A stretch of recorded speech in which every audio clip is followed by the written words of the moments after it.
Assalamualaikum warahmatullahi wabarakatuh. Perkenalkan, nama saya Sabrina. Saya dari Prodi Akuntansi dengan nomor NIM 290225001. Di sini, saya akan mempresentasikan mengenai materi perpajakan dengan dosen Bapak Moh Taupan Nugroho, SSIMM, untuk memenuhi salah satu syarat ujian tengah semester.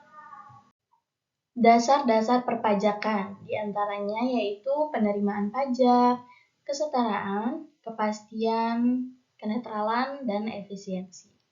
Yang pertama, ada penerimaan pajak. Kita perlu tahu mengapa pemerintah meminta kita membayar pajak. Nah, pajak adalah cara bagi pemerintah untuk mendapatkan uang yang mereka butuhkan untuk membiayai segala hal, mulai dari sekolah dan rumah sakit hingga jalan raya, dan keamanan nasional. Yang kedua, kesetaraan. Ketika kita berbicara tentang kesetaraan dalam perpajakan, artinya semua orang, baik kaya maupun miskin, harus membayar pajak. Ini adalah aturan dasar yang adil. Terus, yang ketiga, kepastian. Kita harus tahu kapan dan berapa banyak pajak yang harus kita bayar. Ini penting bagi kita agar tidak bingung dan tahu apa yang diharapkan dari kita. Selanjutnya, kenetralan. Pajak itu harus netral, yang berarti mereka tidak seharusnya digunakan oleh pemerintah untuk mempengaruhi cara kita hidup atau apa yang kita beli. Dan yang terakhir yaitu efisien. Ini berkaitan dengan bagaimana pemerintah mengatur pajak agar biayanya rendah dan tidak mempengaruhi ekonomi kita secara negatif. Selanjutnya, timbulnya pajak terutang.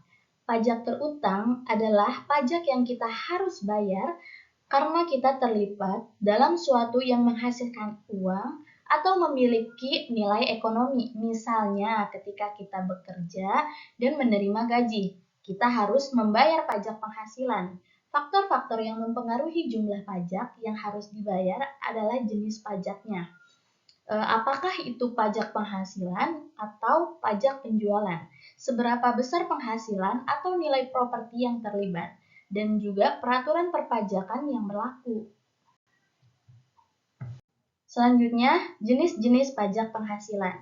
Yang pertama, ada pajak penghasilan individu atau disingkat PPH. Yang kedua, pajak penghasilan badan atau PPH badan. Yang ketiga, pajak penghasilan pasal 21. Yang keempat, pajak penghasilan pasal 22. Yang kelima, pajak pertambahan nilai PPN. Yang pertama, pajak penghasilan individu. PPH ini adalah pajak yang dikenakan pada penghasilan kita sebagai individu. Ini bisa berarti pajak dari gaji yang kita terima, keuntungan dari investasi, atau bahkan penghasilan yang kita peroleh dari bisnis kita sendiri. Yang kedua, pajak penghasilan badan atau PPH badan. PPH badan adalah pajak yang harus dibayar oleh perusahaan atau badan hukum atas keuntungan yang mereka dapatkan. Ini sebagian besar mengenai bisnis. Yang ketiga, pajak penghasilan pasal 21. Pajak ini ditarik langsung oleh gaji kita oleh pemberi kerja. Jadi, kita tidak perlu khawatir tentang membayar pajak secara terpisah. Yang keempat, pajak penghasilan pasal 22. Ini adalah pajak yang dikenakan pada transaksi khusus seperti impor barang dari luar negeri.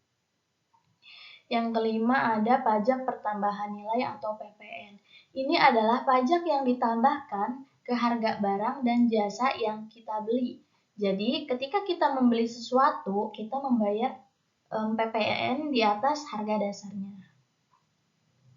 Selanjutnya di sini ada pajak bumi dan bangunan. Pajak bumi dan bangunan atau PBB adalah jenis pajak properti yang dikenakan pada kepemilikan tanah dan bangunan. Pajak ini dapat berbeda dalam setiap yurisdiksi dan biasanya diatur oleh pemerintah daerah. PBB dapat dihitung berdasarkan nilai properti atau luas tanah yang dimiliki. Tujuan PBB adalah untuk mendapatkan pendapatan bagi pemerintah daerah dan mengatur pembangunan lahan serta mendorong pemanfaatan properti. PBB juga sering digunakan untuk mendanai pembangunan infrastruktur dan layanan lokal seperti pemeliharaan jalan dan pengelolaan sampah dan juga yang lainnya. Baik, sekian presentasi yang dapat saya sampaikan. Semoga bisa bermanfaat untuk kita semua. Kurang lebihnya saya mohon maaf. Wabillahi taufiq wal hidayah. Wassalamualaikum warahmatullahi wabarakatuh.